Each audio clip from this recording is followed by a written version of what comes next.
you doing? Good, how are you? I'm getting there. Yeah. I'm waking up. My hair is still wet. My eyes are puffy. Got cat hair all over my microphone. It's a new country hit. Yeah. Oh, country music hit about podcasting. I think we should write one and then record a music video. It seems incongruent. Oh. Great. Welcome to Dude, That's Fucked Up. I'm Erin. I'm Nicole. What's going on? Okay, well, this is like, I had some like fucked up things to talk about for this week, but maybe I'll save them because something happened yesterday. Oh. It's like not that, like, I don't know. I went to breakfast and I got like huevos rancheros. Delicious. It's one of my favorite it's so good. things in the world to eat ever. That's all I wanted. So we like found a place that we haven't been to around here that's usually super crowded, but it was early. So I was like, oh no, it'll be fine. And then we get there and it was totally fine. And I added, you could add chicken chili verde to it. Like a sauce that had chicken in it. It was so good. And so, like, we got our food and I ate it, and it wasn't super hot, so I, like, dug right in, and I put the first bite in my mouth, and it was, like, this intense pain on the roof of my mouth, and I was like, oh, my God, what is that? There was, like, a layer of, like, super hot beans on the, like, on the tortilla, and it was just, like, hot glue onto the roof of my mouth, and I was like, oh, and then, like, I ate it, though. Like, obviously. I just, like, slowed down a little and, like, blew on it, and I finished it. But then, like, the rest of the day, I had, like, little hangy pieces of skin. Oh, that's the worst. And I was, so like, bad. Playing with them, like, with my tongue, like, driving. I was like...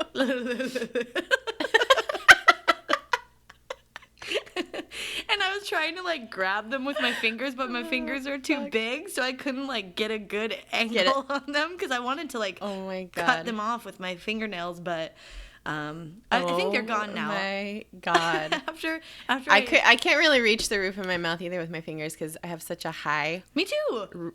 Because I suck my thumb for so long. Mine's just, like, a cranial deformity. Oh, cool. Mm-hmm. No, I don't know.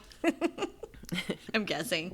Oh, man. That's so crazy. Sorry, there's a really big helicopter flying over my house right now. And it makes the window rattle. Oh. So if it gets loud, don't freak out. I can't hear We're not under attack. We're not under attack in Washington, D.C. Oh, good. Yet. Yet, right? Fuck me. Well, that's fucked up. That sucks for your roof of your mouth. And then, like, you're probably, like, trying to eat and can't, like... throughout the week. Yeah. Yeah. It's not that bad. You made actually. it happen.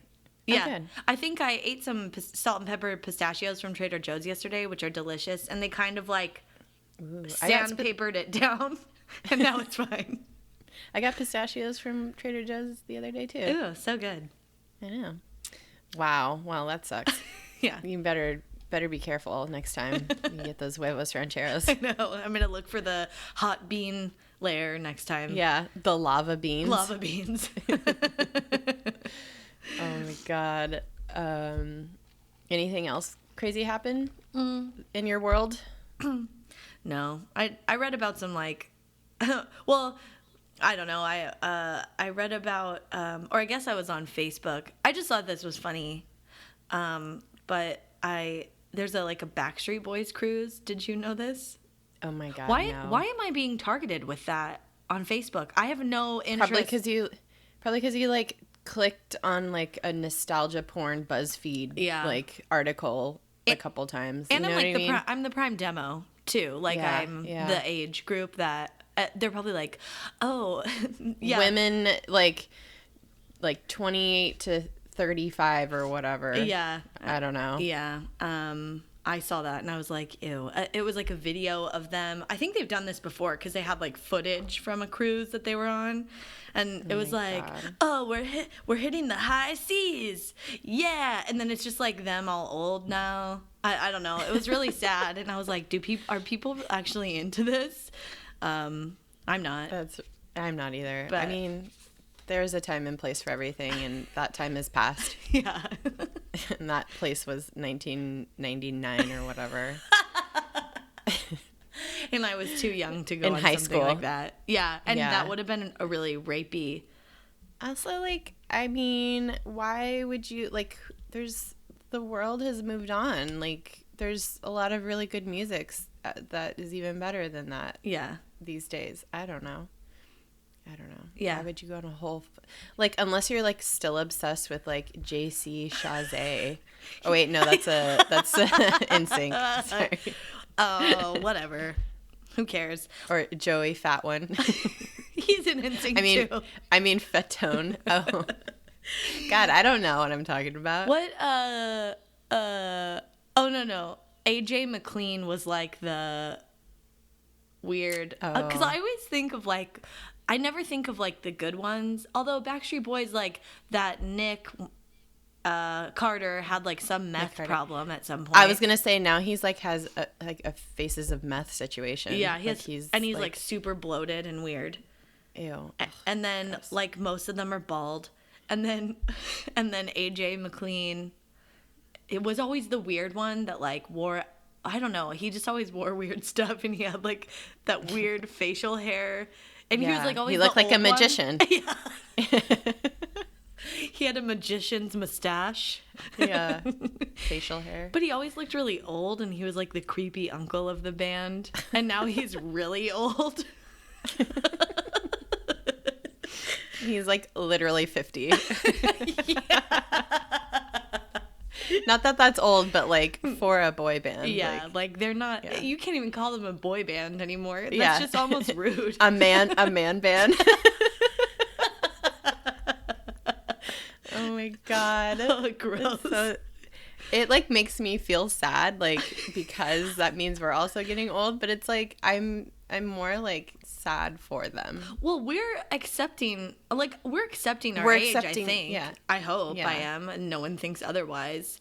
I wore shorts yesterday to my improv class, and I felt really weird. And then this other girl was there, and she was wearing shorts. I'm like, oh, good, you wore shorts. She's like, yeah, I also wore a Star Wars shirt for the second week in a row. I'm in my 30s now. I probably shouldn't wear this. And I was like, nah, I think it's cool. But then I was like, oh, maybe it cares? is. Yeah. Who fucking cares? Yeah. Oh, man. What's your, did you have anything fucked up happen this week, or see anything fucked up? Not really to me personally. I woke up really early yesterday to go to a 5K that I didn't run in. What'd you do? I was just watch? I was there for support and like to see, like, say hi to my friends. It was like a memorial 5K, so it was really nice. But it was like raining, and I just was like sitting there in the rain, and it wasn't fucked up. It was just like, what am I doing? But it was nice. It was really nice. And I saw one of my old coworkers who I haven't seen in a long time, my friend Whitney. Yeah, it was really nice, and her cute dog. But we were both just like sitting there in the rain, watching other people run. Mm-hmm. But yeah, I was like, I feel good that I'm here, but I don't feel good that I'm here sitting in the rain. I don't know. So that's fucked up on my part, I guess. I canceled out my good deed by being like meh about it. So. But I think the most fucked up thing I saw like all week was this story about this fucking asshole on YouTube. So it's like this dude named, I don't know what his real name is, but he goes by Daddy of Five on his YouTube channel, and then his wife's name is Mommy of Five, and they're these people that like basically like whore out their children for YouTube views. So they like, sorry, my cat's scratching at the door, per usual, if you can hear that. But yeah, so basically what they do is like the whole premise of their YouTube channel is they prank their children, and they like, but it's not really pranks. They just like verbally abuse their children and scare them into thinking they did something bad when they are the ones that did it. And then they're like, oh, we pranked you. And then like the kids are like crying, and especially their one child who has like, I think he has like some emotional issues, and he like gets really upset, and they're like, God, can't you take a joke? Like, and it's a child who's like 8 years old, and they're like verbally and mentally and emotionally abusing their children. So people, I don't know who actually watches this channel, but I think it's like a bunch of kids, like, you know, teenagers who don't have a concept of like what like emotional abuse is. Well, I think they took all the videos down, because I saw that you put this and I wasn't familiar with it, and I was like, oh, let me see. So I went to the channel, and there's only one video, and it's like an apology, or not really an apology.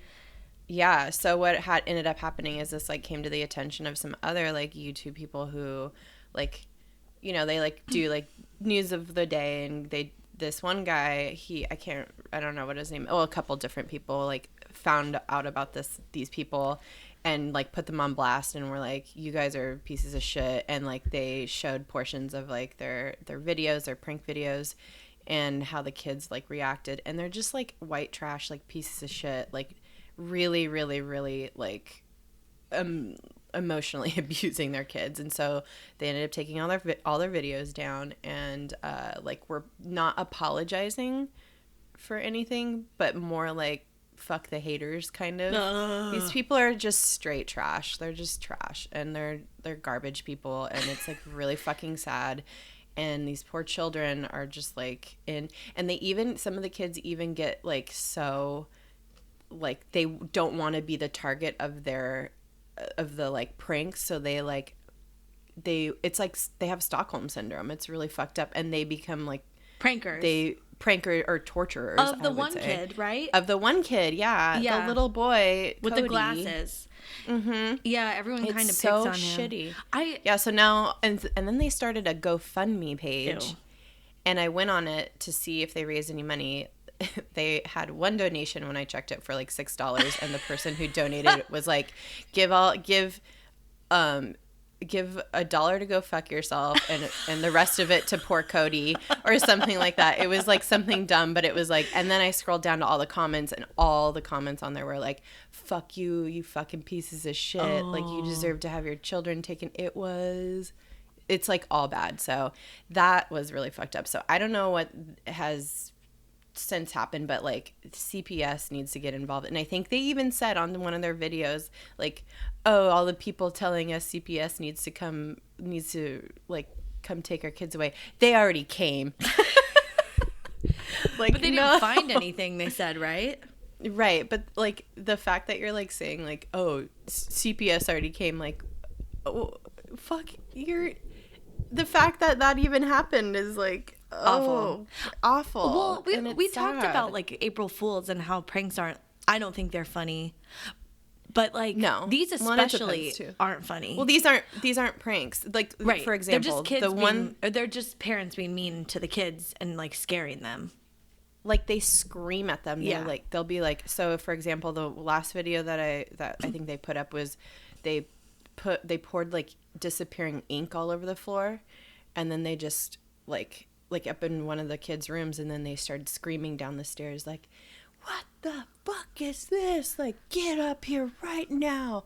And all the kids are like, what? Like, and they go in the room, and there's like ink all over the floor, and they're like, Cody, what did you do? And he's just like, I didn't do this, like, so upset. Yeah. The kids, they were all crying. Yeah. Yeah. And then they're like, it's just a prank. Can't you take a joke? And it's like, holy fucking shit. It's so awful. Oh my God. It's like it's one of the most like disturbing, like, I don't know, like they're creating an environment of like unsafety and unreliability, and like gaslighting their children, like making them feel unsafe, and then being like, oh, can't you take a joke? Which totally makes them feel like they're crazy, like, and I don't know, it's so sad. Yeah, it's so fucking sad. That's really sad. So all these people got really pissed off, and like the internet is like calling for their heads. So. Yeah, which is good. Which is good. Sometimes these things can be like, okay, everyone calm down, but like this, because there's kids involved, and they're living in that house and like being abused in multiple Mm-hmm. ways. Even physically, the one I saw like in that video, a clip of like one quote unquote prank where the dad pushes the glasses kid into something and he gets a bloody nose. He's like bleeding all over his pillow because he fucking pushed him face first. Yeah. And it's like, oh my God, that's definitely abuse. That is physical Yeah, abuse. that's like a good, that's, I mean, that right there. Yeah. You should be having your kids taken away. But yeah, they're just, they're trash. They're just trash, people. and they don't understand like that what they're doing is actually not a good thing like, for children. Your biggest accomplishment is that you had 5 kids, which fucking took nothing. So yeah, go die. fuck. Oh, these people suck. Yeah. So I thought that was like an interesting segue from our last episode, though, where we were talking about like what is like what's popping on the internet these days, like, and on YouTube, all these challenges, and then of course, like, as I had been looking at all that, I found this, and then I kept seeing more and more stuff about these people, and so sad. Yeah. Anyway, Yeah. let's talk about something less depressing, like lobotomies. Lobotomies.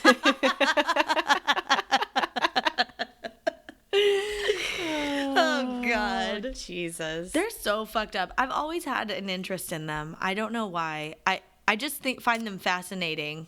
I think neurology and like The brain's crazy. well, and just like surgery around the brain, how like most people have to be awake when they have it because they need to know if something's going wrong, and like I can't imagine having like the courage to even have brain surgery while I'm awake. Like being at the dentist is bad, and they're gonna like cut open your head. It's crazy. I know. As somebody who's had major surgery before, like I like not on a well, I mean it is kind of a vital part of my body, but like you weren't awake. vital. But I wasn't awake, which is also scary too. Yeah. But like they give you so many drugs that you're like, fuck it. Yeah, whatever. Like you don't know if you're not coming back from that. No, exactly. You just go to sleep and you're just dead. Yeah, you're done. Yeah. Mm-hmm. Yeah, so that's always been really interesting to me, but I didn't I don't know, I didn't realize some of the like I didn't realize how like archaic it sounds archaic, but I didn't realize how simple it was, I guess, in the beginning, and there was almost no science to it. Yeah, and then like some of the tools that they use. Well, and like that's how and it's really fucked up to say this, but that's how any kind of like you have to kind of experiment, and not experiment, to understand the body. You have to like take it apart, and like that's when they first started dissecting human beings, like it was a crime, like because you're kind of desecrating a human body, but so they had to get cadavers and stuff to like open them up and see, and then figure out how all the muscles and tendons and bones and like everything was structured. So but even then, because you don't know what's going to happen to the brain if the person's already dead. Like you don't know how it's going to affect them later on. Yeah, so we didn't start really getting into the brain until like the early part of the last century, I should say, early 1900s. Yeah. And so I think we should talk about just how this kind of got started. When people started realizing like the brain was how your body does everything, obviously you wanted to kind of figure out what part does what, and it's not just some like lump. It's each section has to do with another part of your body. So this man named Aegis Moniz. I don't know. Aegis Moniz. Dr. Aegis Moniz? He was like Portuguese, not I think. I don't even know how to say his name, but that sounds right. Maybe it's Monies. Yeah, Monies? that'd be rad. Make monies. Dr. Moniz. Hey, it must be Dr. Moniz. It must be Aegis Moniz. Yeah. Well, this motherfucker was the one that started doing lobotomies. Like he won a Nobel Prize for it in 1949, which is considered like then and now to be pretty controversial because he was basically drilling holes in people's heads and then like slicing into the brain, like the frontal lobe, and making either people just become kind of zombies or like not able to have emotions. I don't know. It's yeah. Well, you don't know what's going to happen. It's different for every patient. Exactly, because everybody's brain is different. Even though like the principles are the same, everybody's brain develops differently. Has like if you do one thing in the same place, like it should, you would think be the same results, but it's not. Yeah, 'cause it is you're literally just sticking stuff into people's brains. So it was not. They would like push into the brain and then like stop until like the person like stopped talking, basically. Yeah, they're all yeah, they'd ask for them to like say the ABCs backwards or count or sing like God Bless America or whatever. Yeah. You know, they'd have them do something that they knew already, and then like they would keep going until the person like got all confused or like just stopped talking. Yeah, it's crazy. Oh, God, but so crazy. They weren't doing this just to anyone. It was like to people who came and had like depression or schizophrenia and were like severe mental issues. Yeah, and they didn't know how to diagnose anything because mental health was like not a thing. Yeah. Like it was just like your brain's fucked up. Let's drill a just hole. let's just shut it down. Yeah. So I mean it was super super like archaic and awful and brutal. Yeah. So his method was like, that was one way. You literally drill a hole, start playing with the brain, and like two on each side, like above, like on your forehead. Make little skin flaps, roll them down. Mm-hmm. Yeah, put and a then pin you drill. in it. Yeah. Just pin it back, and then get your power drill, and just drill some holes, and then. Yeah. Oh god. Nowadays we just take the whole thing off. Like a little hat. Like a little hat, yeah. A little kippah. So yeah, that was a thing that happened. And so this guy was like doing it through like the 30s, 40s.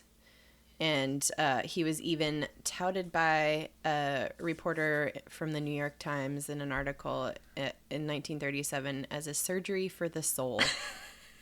So that's fun. They knew nothing. And by 1951, about 20,000 Americans had underwent a lobotomy. That's ridiculous. A lot of people. Yeah, and there was also. We should talk about Dr. Freeman. Yeah, well, like it also started. It like obviously in medicine, you know, one kind of thing will start to come to light, or something starts gaining popularity as a procedure, and so then other kind of nations or doctors or practices start kind of experimenting with the same thing because you want to prove it out and see if it works.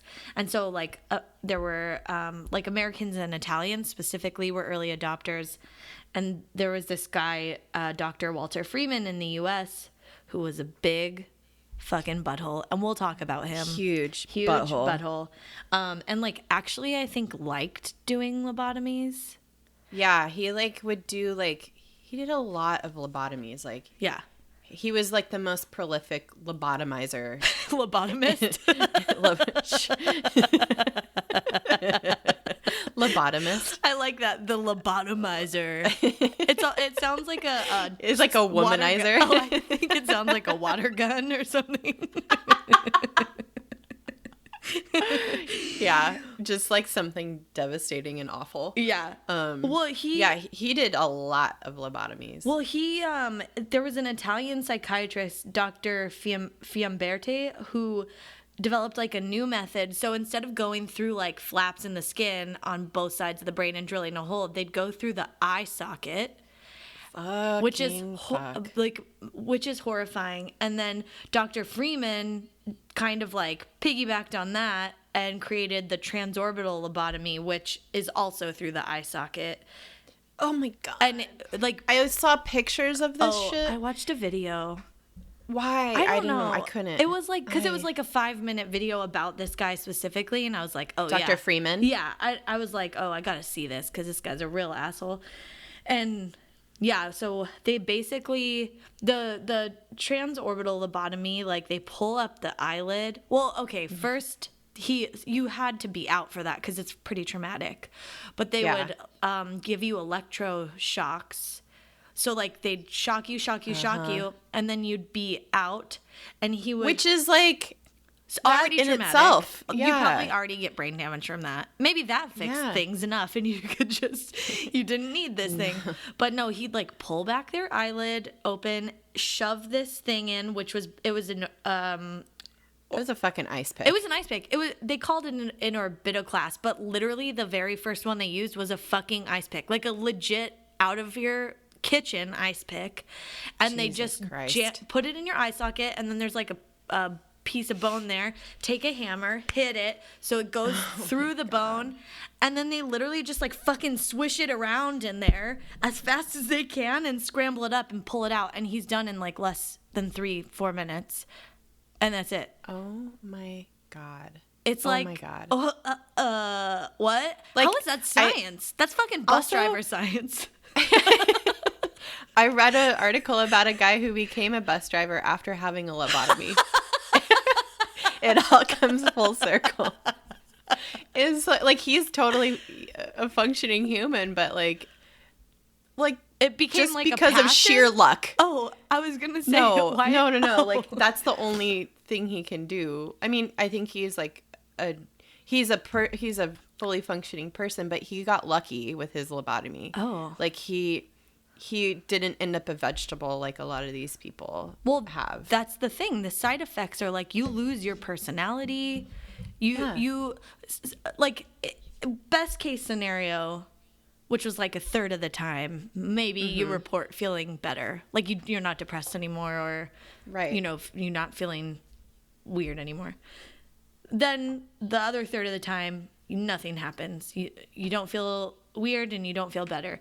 Then the other third of the time, you're fucking brain dead, a vegetable.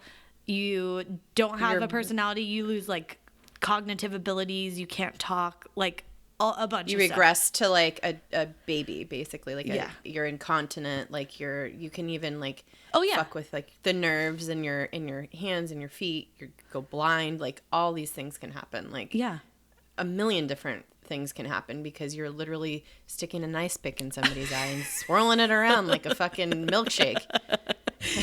Oh God. Well, and Dr. Freeman thought that this like childlike state, it was his hypothesis that you would regress to this childlike state after your lobotomy, but then you'd mature again, but this time you'd mature normally without depression or anxiety or whatever. And so he literally called it surgically induced childhood. Yeah. Oh gosh. Ugh. What the fuck? Dick. And this guy, he Dr. Freeman worked out of GW Hospital, George Washington Hospital, which is in Washington, D.C., down the street from me. Mm-hmm. And he is a monster. Or he thought he was just doing... He was like he was like an entertainer. Yeah. He was like not a... I mean, he was a real doctor, but he was like not a surgeon. No, other doctors called him like a showman because he once performed like 25 lobotomies in a day. It was like a thing. He was inviting audiences out to watch these, and he would come in, and it was like a whole big little. Well, is it big or little? It's big, I guess. Big little lies. Yeah, so good. It was a whole kind of presentation and show. Like he would come in and everybody would be like watching from the, Well, there's a reason it's called the surgical theater. Yeah, it was theater. Because it was theater. I mean, you're putting on a show. And of like your skills, but he didn't have fucking skills. No. And he bragged about it only lasting 3 to 4 minutes, and people are like, Jesus Christ, You're telling me that you're performing on someone's brain and you're only taking 3 to 4 minutes? That's ridiculous. Yeah, what a butthole. Hey, this guy. Yeah. Yeah, so I mean, a lot of people wanted to do this though, like they wanted to have, they used this as an option because the alternative was to put their loved one, their family member who is having severe emotional issues in an institution, which were horrible. Like they basically like lock people up in these like sanitariums where there's even worse things happening, like terrible conditions. Like these, like people just didn't understand what mental health was. They didn't know anything about the brain really. All this stuff was just way over people's heads, and they couldn't, and they didn't have the tools to help their family members. I mean, some did, you know, some were able to like help and you know, either, I don't want to say control because that's not a nice word for what, if somebody was like having severe distress, they could be violent. They could, you know, if they're bipolar or schizophrenic, all kinds of stuff could happen. So these family members just couldn't deal. They just didn't know. And so they either had these two options of putting them in, or three options really, trying to deal with them and keep them at home with like their limited ability to take care of them, or put them in an institution where horrifying things would happen to their loved ones, probably, or get them lobotomized. Yeah. And this was like a good option for people, a quote unquote good option, because they just didn't know what to do.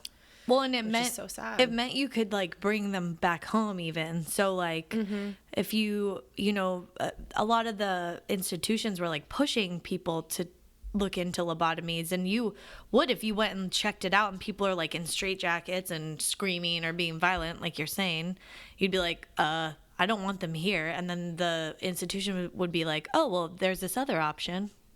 Yeah. And then they're medical professionals. Like, right. You trust them that they know what they're doing. And I mean, even still today, we trust that, like, so lobotomies obviously fell off the map completely after people realized like 5% of these people, like of the people who underwent lobotomies, actually died from them also. Yeah. So, you know, that was a thing. But like once we developed like antipsychotic drugs and learned how to diagnose people with whatever issue they had, this was not like lobotomies were like considered completely barbaric and fell off completely. So yeah, especially in how like Dr. Freeman was doing them, which I think he was, I don't know what the medical equivalent is, but he was like disbarred. Like he was like stripped of his medical license. Yeah, I guess there's no fun word for it. He was shamed. Yeah. He had to walk down the streets of DC with like a woman ringing a bell behind him while he carries naked. Oh yeah. I was gonna say while he carries his little old timey medical bag. Well, I think it was like, I can't remember when he was like were credited or whatever, but I think it was in the early 70s. But Jesus. Yeah, but maybe that's not right. But the reason this fucking finally happened is because this woman who he had done a lobotomy for her early on, like, 20, 30 years before. And now she was an older woman. She wanted another one. At some point, he gave her another one. She was better again. Oh my God. Yeah. Then she came back for her third one and she died on the table. And finally... the hospital that he was associated with was like, oh, you got to be kidding me. And they were like, no more for you. What the fuck? Yeah, so I think he was like, they said he couldn't do that anymore and they took away his license and he retired or whatever. But and like the way he would talk about people, like his patients, like after he would do it, like they weren't human. Like it was, I don't know.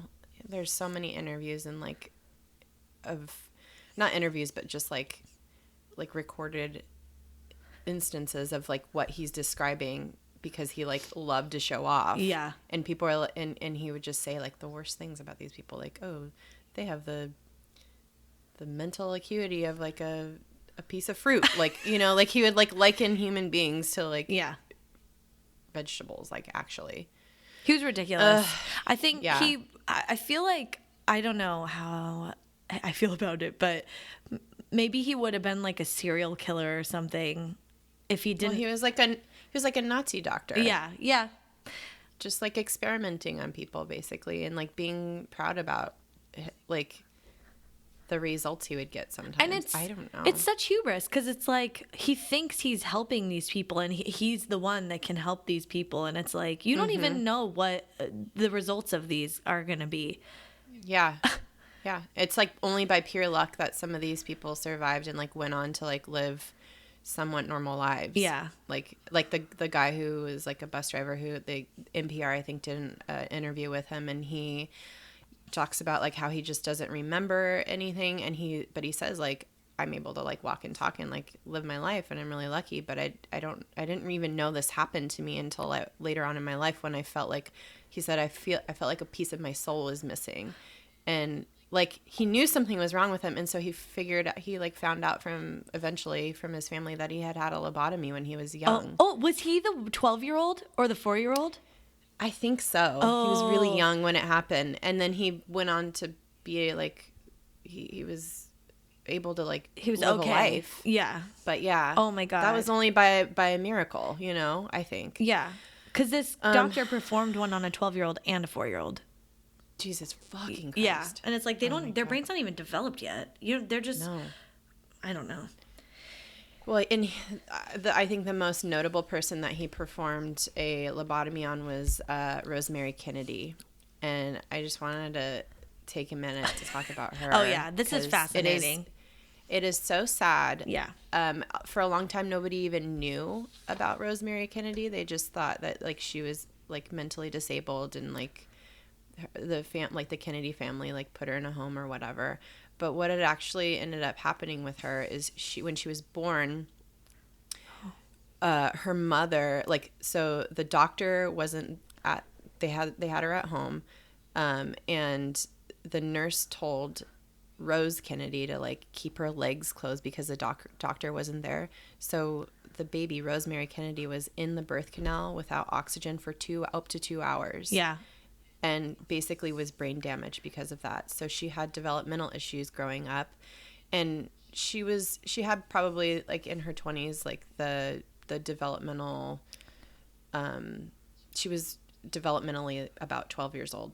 So she was still like able to function, and she was like a semi-normal person, but she didn't have her brain was totally damaged from when she was born. And the fucking nurse made her mom keep her in the birth canal. How fucking horrible. Well, and she would get really like frustrated because she was so knew. Yeah, she was like she hadn't matured at the level of her siblings who would go on to do great things. Yeah, and they were all highly successful, and like, I mean, imagine being a Kennedy, first of all. Right. Like, that's so much. And just being part of this family, and knowing that you were not 100% on the level. Yeah. Yeah, she had like an IQ of like 60 or 70 or something, but she was still like able to function. She was beautiful. Yeah. Like, absolutely gorgeous. She was the most beautiful one. The most beautiful Kennedy, yeah. Like, truly. So when she got into her early 20s, though, she started, like you were saying, getting frustrated, and she started rebelling and getting upset, and like her parents kept putting her in like Catholic, like girls' schools or boarding schools type thing. Yeah.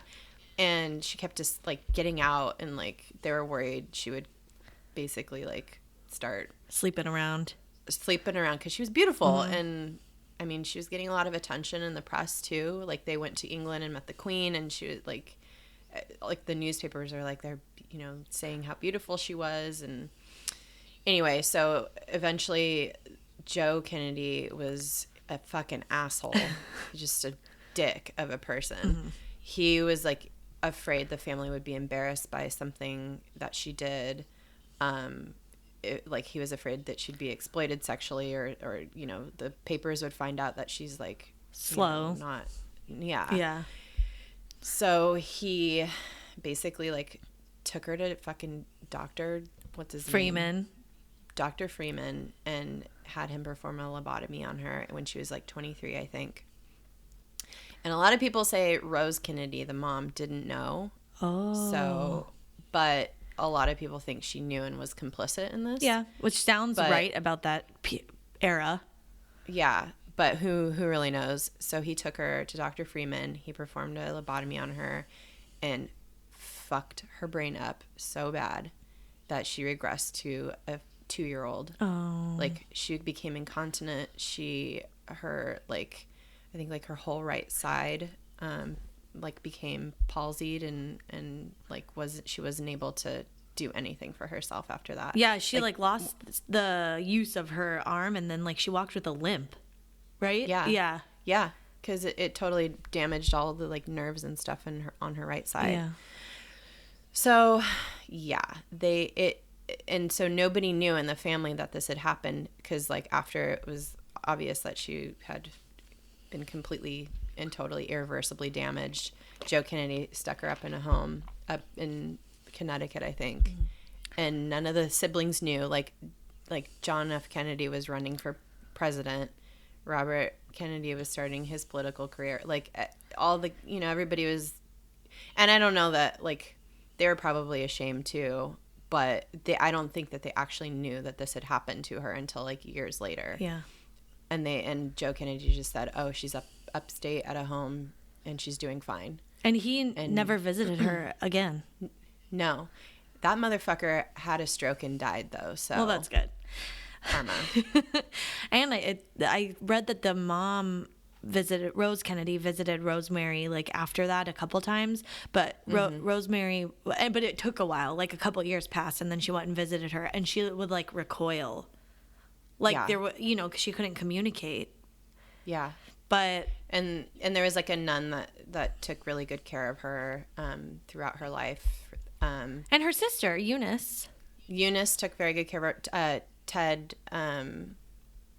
Kennedy, who was a huge advocate of mental health and people with disabilities. So, and Eunice Kennedy, I don't know that this was like 100% inspired her, but she started Special Olympics. So it must have had something to do with it. It definitely did. Yeah. But yeah.